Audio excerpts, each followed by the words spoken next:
dieron cuenta ya que traje un pequeño team de Perú que nos está haciendo barra. Después ya les hago el pago.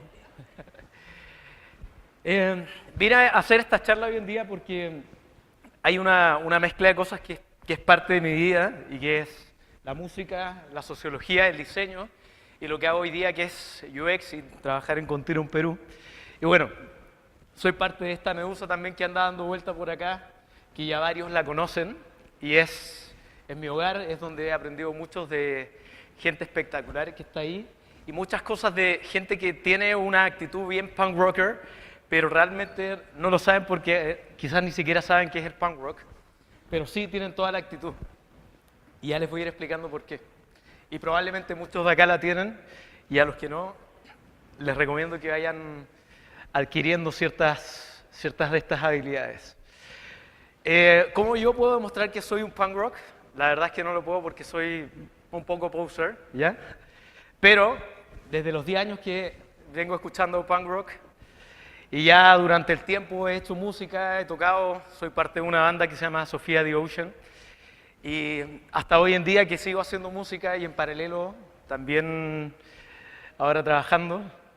De hecho, mi experiencia profesional esa es de hecho una foto de mi práctica profesional, ¿ya?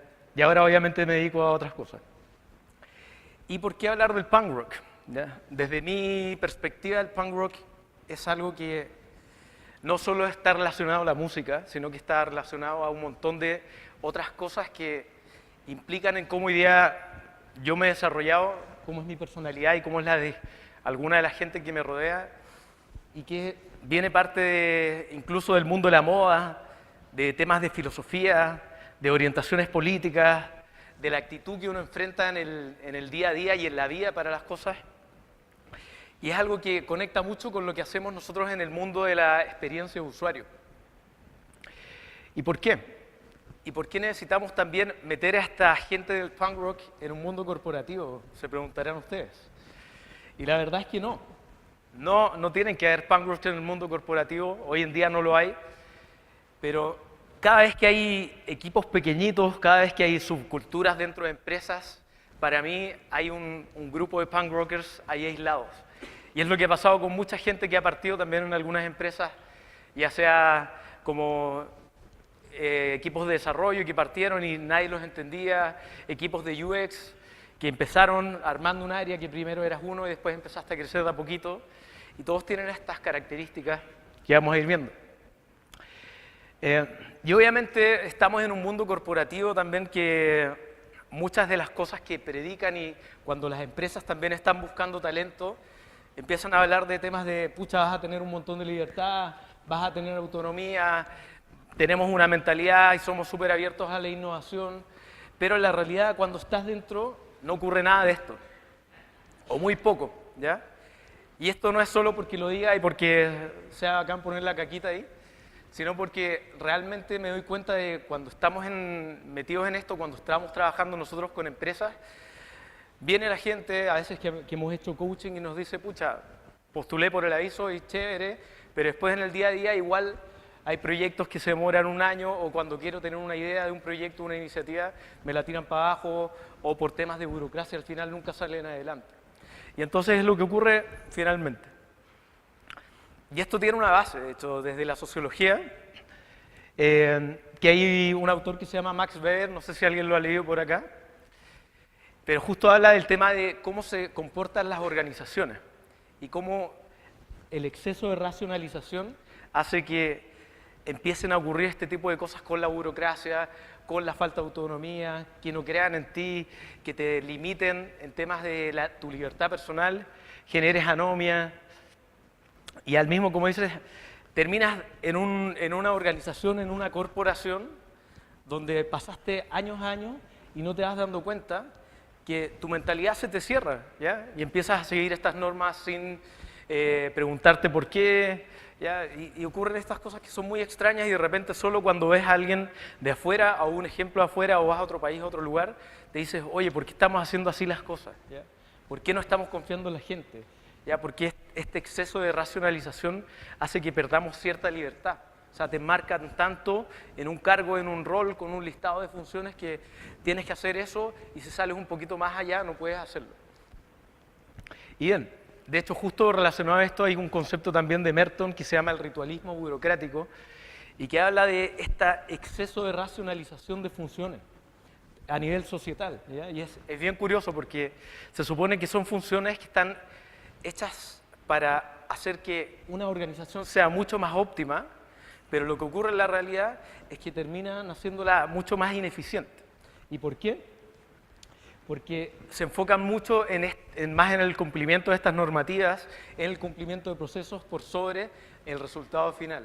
Y esto lo vemos en claros ejemplos de cuando nosotros nos vamos a atender a un servicio público y te dicen que llenes un documento que tú crees que no sirve para nada, aunque lo necesites, pero igual tienes que ir a llenarlo, tienes que hacer tantas copias o tienes que ir presencial, cuando de repente hay una forma mucho más simple de hacerlo. O de repente las mismas capacidades o limitaciones del rol no te dejan ayudar a la persona que estás atendiendo. Y eso es por este exceso de racionalización. Y al final parte de lo que a nosotros nos pega como consultores en experiencia de usuario y al mismo tiempo como gente, como personas que usamos los servicios. Y al mismo tiempo, ¿qué ocurre con estas corporaciones que si bien están predicando que quieren gente más autónoma, con más iniciativas, más libres, un poco más radicales, lo que nosotros nos enfocamos se puede explicar con este cuadrito que tenemos acá, y que es básicamente una teoría del desvío social que explica Merton, que es un sociólogo, donde tenemos aquí distintas, la vertical de objetivos culturales y medios institucionalizados, donde lo que pasa acá es que gran parte del mundo y la sociedad está enfocado en cumplir con todas estas normativas sociales y al mismo tiempo tener estos objetivos culturales, como tener una casa, un auto, una familia, ya llevar a los hijos al colegio. Entonces, todo ese objetivo cultural, sociocultural compartido, es parte de lo que esperan al final estas instituciones. Y al mismo tiempo tenemos otros segmentos, como los ritualistas, que puede que no necesariamente quieran seguir estos objetivos culturales, pero al mismo tiempo siguen los medios para llegar a ellos. ¿Ya? Igual se van a la universidad, al colegio, a chambear, a trabajar, disculpen. Y luego tenemos los retirados, que son los que ya rechazan estos objetivos culturales y rechazan estos medios para lograrlo. Entonces, ¿qué hacen ellos? Se aíslan, se van a ir al campo, crean una comunidad aparte, etc. Y lo que nosotros buscamos realmente son gente que estén en uno de estos pilares, que si bien buscan objetivos culturales comunes, como, no sé, riquezas, estabilidad, pero rechazan los medios para lograrlos. Y acá lo más gracioso es que tenemos a gente como Steve Jobs, ¿ya? Que todos sabemos claramente que el tipo fue un innovador, ¿ya? Y se vende así para afuera y es uno de los representantes de la innovación. Pero al mismo tiempo, ¿qué fue lo que hizo él distinto? Que él buscó un camino paralelo, no siguió el mismo camino. Y ahí la historia ya no se las voy a contar porque creo que todos la conocemos acá. Pero al mismo tiempo, dentro de este cuadrante, tenemos a gente, por ejemplo, de la mafia, ¿ya? Que busca también tener riquezas, busca tener prestigio social, pero al mismo tiempo no sigue este mismo camino. Entonces, podemos decir que la mafia también es súper innovadora, ¿ya? Y por el otro lado tenemos ya los rebeldes, que además de rechazarlo, ellos buscan cambiar esta forma de ser. O sea, si es que no hay un camino, buscan crear uno nuevo. Y si es que hay objetivos culturales estándares, ellos tienen otros y empiezan a crear distintos también, y es porque se rebelan finalmente. ¿Qué es lo que ocurre en todas las organizaciones y en todas las corporaciones? Y es aquí donde voy, que toda esta caquita que le ponía es porque realmente buscan a gente conformista. O sea, te ponen en un rol, ¿ya? Y buscan que tú sigas estas reglas, que tú tengas esos mismos objetivos, y es a lo que apelan. Porque finalmente, si tú vas a rechazar estos medios para lograrlo, tú ya eres como, pasas a ser una mezcla de rebelde e innovador.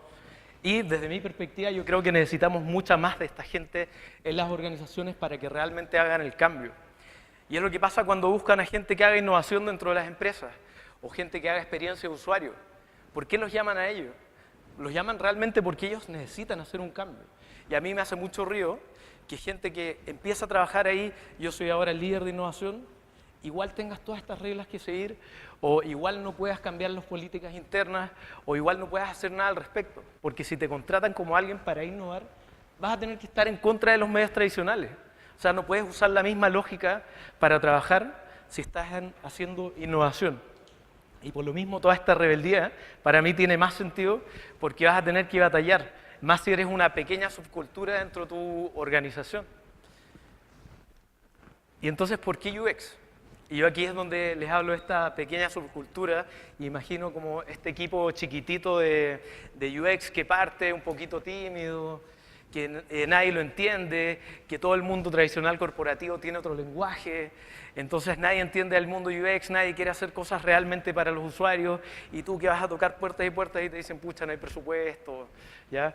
O no, hagamos, tú ponlo bonito y listo, ¿ya? Entonces, finalmente para mí tiene todo sentido que un equipo UX se ponga un poco más punk rocker, ¿ya? Y es aquí donde vamos también, porque realmente... Y es lo que me pasaba también cuando estaba pensando en esta charla, que muchas de las cosas que generalmente hablamos es de metodologías, herramientas, teorías, pero hay cosas que no se están conversando y que a mí, yo cuando estoy buscando a alguien para que trabaje en continuo allá en Perú, son las primeras cosas que veo, que son estas habilidades blandas o habilidades esenciales, como me comentaba el Leo también, que son las principales cosas que hacen diferencia cuando uno está eligiendo entre una persona u otra. O sea, justo ahora nosotros estamos buscando un diseñador UI, UX también, bueno, si alguien se quiere ir a Perú y postular, está bien. Pero realmente cuando vemos los currículos, todos pueden saber las metodologías, ya pueden saberse la teoría, pero lo que hace realmente la diferencia en que esté en una u otra empresa, para mí, es esta actitud, es toda esta forma de ser, la personalidad, y que es lo más valioso que tiene alguien. Y si no lo fortaleces y si estás en el mundo de UX y no los tienes, probablemente vas a ir quedando relegado en el tiempo. Entonces, desde mi punto de vista, estas pueden ser habilidades esenciales de la personalidad que todos tienen y las han aprendido, ya sea en la calle, en peleas. Yo las vine aprendiendo desde el mundo del punk rock, a través de estos seres que son geniales y son totalmente innovadores y radicales en lo que han venido haciendo. Y es de aquí de donde salen estas 7 lecciones del punk rock y del mundo UX. La primera, no sé quién conoce a este personaje. ¿Pueden levantar la mano? ¿Sí? Buenísimo. Genial. Gracias. Esta charla la di en otro lugar y nadie lo conocía y quedé como, ¿por qué? ¿Qué está pasando? No sé si saben la historia de este personaje, pero es muy graciosa porque es alguien que todos saben que era como un super poser dentro del punk rock, ¿ya? Pero el tipo tenía la mejor actitud, ¿ya? Y todos lo siguen y el tipo es un líder ahora y hace un montón la diferencia esa actitud que tiene. Y hoy día cuando estás también trabajando en una empresa, tienes que tener esta actitud. O sea, cuando estás removiendo cosas, tienes que abrir puertas. Si eres muy tímido no vas a pasar nada, no vas a poder lograr cosas si no puedes removerle el piso a la gente que está alrededor tuyo. Entonces, por eso, tu actitud permite empujar toda esta perspectiva de la experiencia de usuario al resto de una organización. Y al mismo tiempo te va a permitir abrir un montón de puertas, a meterte donde no te invitan. Pero no tener miedo también a probarte distintas cosas de hacer. Cuando eres uno, te va a tocar desde ir a investigar, tener reuniones con clientes, hacer testeos con usuarios, al mismo tiempo que coordinar el pollo para darle catering a la gente. Entonces, todo esto tiene parte que ver con esta actitud que hay que ir desarrollando, que es un poco que no te importe nada. Otra cosa que es súper importante, más si eres un rebelde, un radical, es romper las reglas. Cuando llegas, obviamente, a una empresa, yo creo que a ti te contratan literalmente para romper las reglas. O sea, si contratan a alguien que haga UX o innovaciones porque quieren que cambien la forma en que está funcionando hoy día esta organización, no tiene sentido que sigas las mismas formas de ser. Y para mí hay algo clave, que siempre cuando estás viendo algo, tienes que tener claro que detrás de un no siempre hay un sí. O sea, tienes que lucharlo, tienes que buscar la forma, y a veces si te quedas con este no, pucha, no va a pasar nada. Y al mismo tiempo, el hecho que a veces si tienes una estructura muy, muy jerárquica y te digan no, tienes que reportarle a tal, a tal y a tal y a tal, y la cosa nunca sigue, y terminamos en estos ritualismos burocráticos, no va a pasar nada. Tu proyecto nunca va a salir adelante, se va a quedar estancado, alguien se le va a parar el poto y te va a decir que no hay presupuesto, no hay nada. Sáltate la gente, sáltate las jerarquías y anda donde la persona indicada. Punto 3, con mi amigo Carl acá, ¿ya? Tienes que cuestionar todo. Y aquí me refiero a todo, o sea, tu status quo de la organización, los métodos con los que estás investigando. ¿Por qué nos pasa a veces que nosotros admiramos tanto las cosas de afuera y no lo que tenemos nosotros adentro? ¿Qué pasa si empezamos a crear herramientas que funcionen mucho mejor en Latinoamérica, ya que sean más ad hoc a nuestra diversidad cultural, a nuestra diversidad geográfica? Y al mismo tiempo, todos estos productos y servicios que sacamos a los clientes. Yo siempre digo, y incluyendo este comentario para esta charla, ¿por qué la primera vez que sacas un producto hacia afuera va a estar bien hecho? ¿Ah? Es muy difícil que esté a la perfección. Entonces, siempre cuestiónatelo, anda mejorándolo y mídelo, obviamente. ¿Eres también consciente de tus prejuicios? ¿Alguien conoce a este personaje de acá? ¿Sí? Buenísimo. Bueno, Fat Mike es uno de mis ídolos también, junto al Papa. ¿Ya? Entonces, ¿qué es lo que ocurre acá y en el mundo del punk rock? Que hay muchos prejuicios asociados de la gente que no conoce a los punk rockers y uno mismo también. O sea, cuando es un punk rock chibolo, uno dice, pucha, era el rapero, el reggaetón, que lo detesto.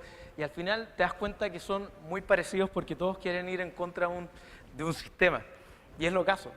Y por eso yo justo el otro día conversaba que el reggaetón ahora me encanta también porque han cambiado mucho la forma de ser y han hecho que Latinoamérica, o sea, agarre un despegue gigante a nivel internacional. Pero en fin, volviendo, soy un poco disperso a veces. ¿Ya? Para mí es súper importante que seamos conscientes que existen prejuicios nuestros cuando nosotros estamos trabajando con algo. De hecho, cuando vamos a investigar y si no somos conscientes de esto, probablemente va a afectar en los resultados que tenemos de nuestra investigación. Es muy probable que si vamos a investigar queramos validar la hipótesis que partimos inicialmente. O al mismo tiempo, si vamos a investigar y tenemos un grupo de usuarios, no podemos empezar a juzgarlos a través de su prejuicio. O sea, tenemos que conocerlos realmente, tenemos que meternos en su vida, empatizar y aprender cosas que ni siquiera sabemos interpretar a eso. Otro es, siempre tienes que tener una opinión. Y para mí esto es clave, y de hecho yo sigo trabajándolo, porque si te contratan a ti para estar en una empresa, o si tú tienes una empresa, eres consultor o lo que sea, y estás en un lugar, estás en una reunión, estás en una mesa de trabajo, estás ahí por algo. O sea, tu opinión es totalmente válida y es valiosa en ese momento, y puede hacer que cambie la dirección de las cosas que están trabajando. O sea, no estás ahí solo para escuchar.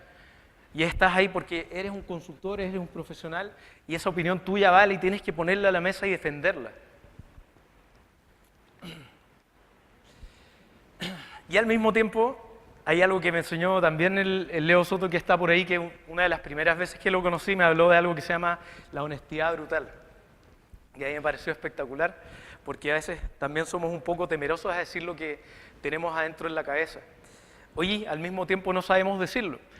Y lo que me ayudó esto es que te ahorra mucho tiempo decir las cosas directamente. A veces, en mi camino a aprenderlo, he dejado la cagada, ¿ya? Pero hay un esquema que he estado chequeando que se llama el Radical Candor, que es de la franqueza radical.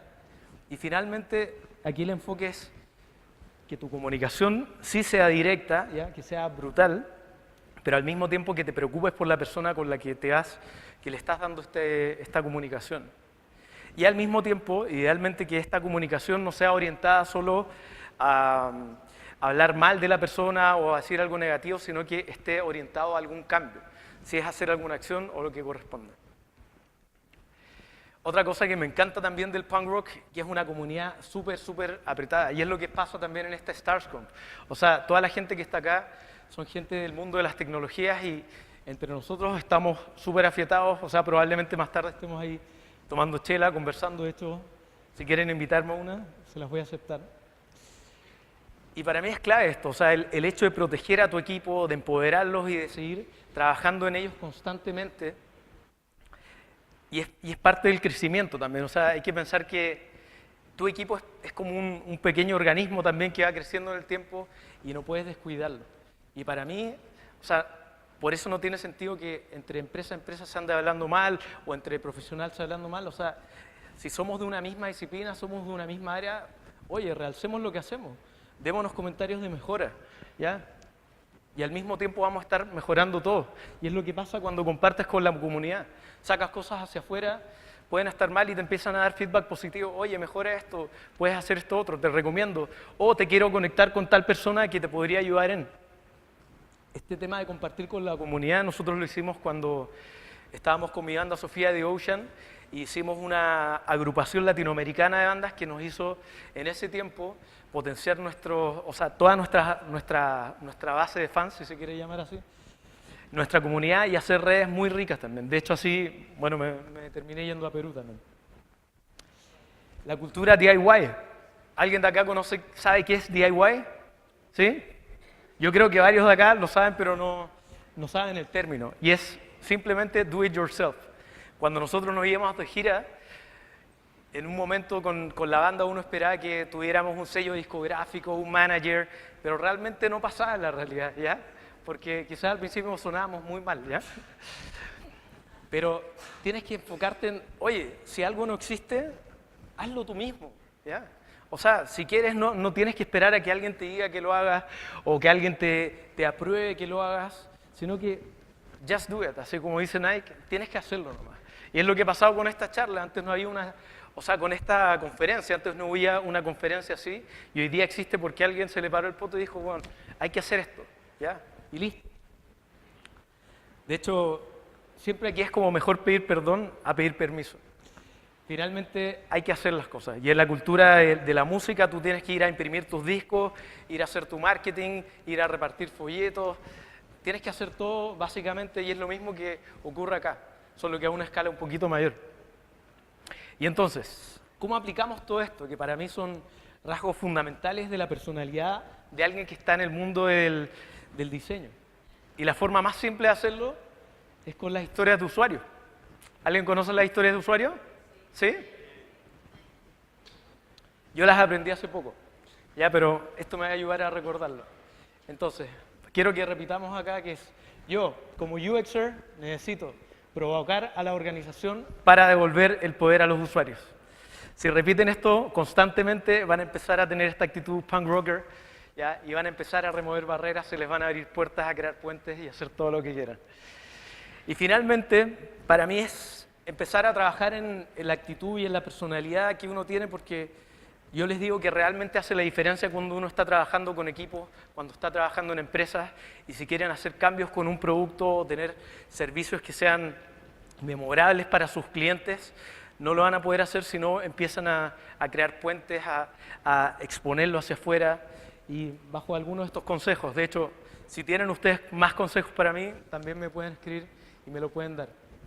Y un resumen rápido también, que finalmente hay que empezar a trabajar en esto y empezar a formalizarlo también en cómo nosotros estamos evaluando a la gente. O sea, no es solo por la técnica, por la certificación, sino que tiene que ver mucho más con el lado humano y con esta parte de la personalidad. Muchas gracias.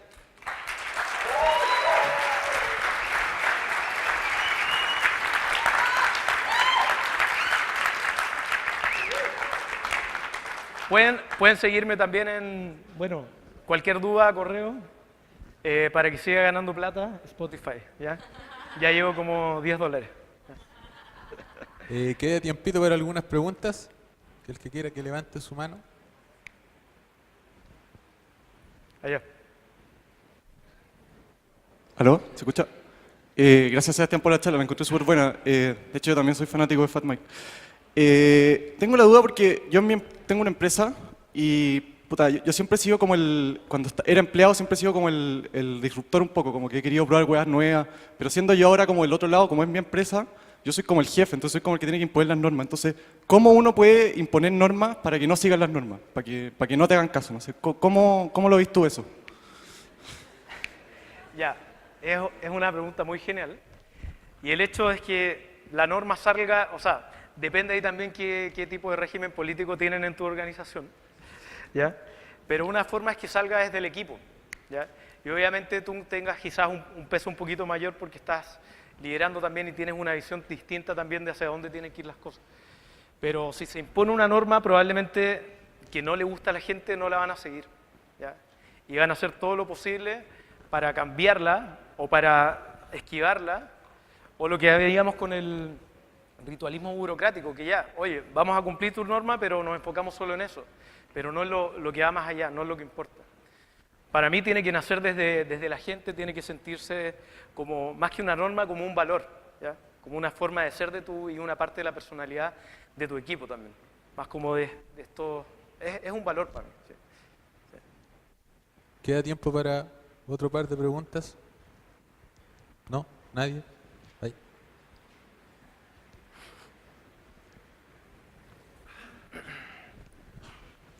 Hola, por mi parte te quería agradecer por la charla, estuvo absolutamente genial. Mi pregunta es la siguiente, ¿qué aconsejarías a alguien que recién está empezando en este mundo, que quiere entrar? ¿Cuál sería el primer paso? para ¿Entrar a alguien dónde? en este mundo del UX. Mi recomendación es, depende de la dificultad que tengas para entrar, pero yo recomiendo siempre empezar bueno, si ya sabes metodologías y tienes problemas para encontrar trabajo, para mí es hacer cosas gratis, trabajar con startups, ya tratar de meterte a grupos donde ya haya más UXers, hay un montón de meetups, de hecho está el XDA, que es un meetup internacional, y hay otros lugares también donde tú puedes ir conversando ya con gente del mundo UX y empapándote. Y al mismo tiempo puedes empezar, si ya vas descubriendo cosas con el mundo del startup o con clientes un poquito más pequeñitos, difunde las cosas que estás haciendo hacia afuera. De repente trabajaste un caso y salió súper chévere, y a pesar de que sea acotado, igual lo puedes publicar y vas ganando un poco más de visibilidad hacia afuera. Sí.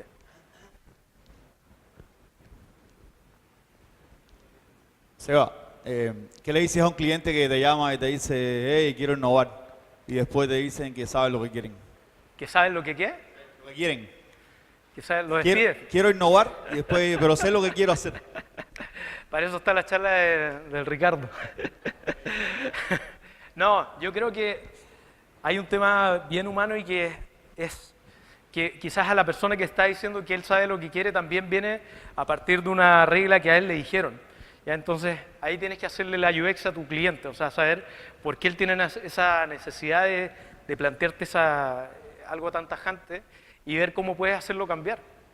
De repente tienes que ir con alguien que está un poco más al lado, más arriba, más abajo, a conversar para que se den cuenta realmente que no es la forma y probarlo. O sea, y es lo que nos ha pasado a nosotros cuando partimos en el mundo UX, que todos también querían algo fijo, pero se lo demostraste y se dieron cuenta, ustedes estaban correctos. O sea, necesitas tener una amplitud antes que encerrarte en algo concreto.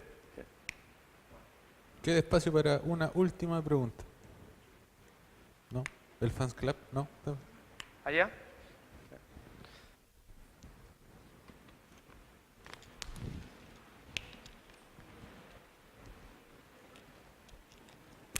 Hola Sebastián, mi nombre es Pepe. Yo tengo una pregunta súper simple. Primero, estoy súper de acuerdo con la filosofía, lo que dijiste en la presentación, pero ¿cómo poder implementarlo en organizaciones que son altamente políticas y donde típicamente este tipo de personas que tienen esta actitud que tú describí pueden llegar a ser vistas como soberbia o pasar a herir sensibilidades de gente? Que la gente vea que eres tan disruptivo de repente que la gente se sienta como amenazada, eso. ¿Cómo lo abordarías tú? ¿Cómo podías alinear a la organización y poder demostrarle que en verdad no pasa por ahí, que ese es el camino, que el camino es ser como tú estás proponiendo? Ya, para mí hay como dos perspectivas. Una, que tú puedas intentar hacer el cambio, ya de repente hablar con otra gente, ya irte a otra área a conversar, o hacerlo con tu mismo equipo, hacer un demo y mostrarle que esto funciona mejor de esta forma. Y lo otro definitivamente es irte a un lugar donde te escuchen y te entiendan. Para mí es lo mejor ahora, porque las organizaciones hoy día están evolucionando y yo creo que solo una minoría están teniendo un foco más en la gente que trabaja ahí, son un poco más abiertas, pero la mayoría todavía le queda mucho por trabajar y se va a tener que dar cuenta a palos al final que las cosas no funcionan así. Y es lo que ocurre también con que el talento se les escapa. O sea, está comprobado que no porque haya más plata al final vas a poder retener el talento. Hay otras cosas que son de mucho más valor que la gente está admirando. O sea, como la misma libertad, la autonomía. Y eso yo creo que hoy día lo puedes encontrar en varias startups. Y por eso al final tu calidad de vida, a pesar de que de repente no te van a pagar mucho, va a ser mucho mejor. Bien, muchas gracias, ¿Estamos? Sebastián. Así que un Ya. fuerte aplauso para él. Gracias a todos.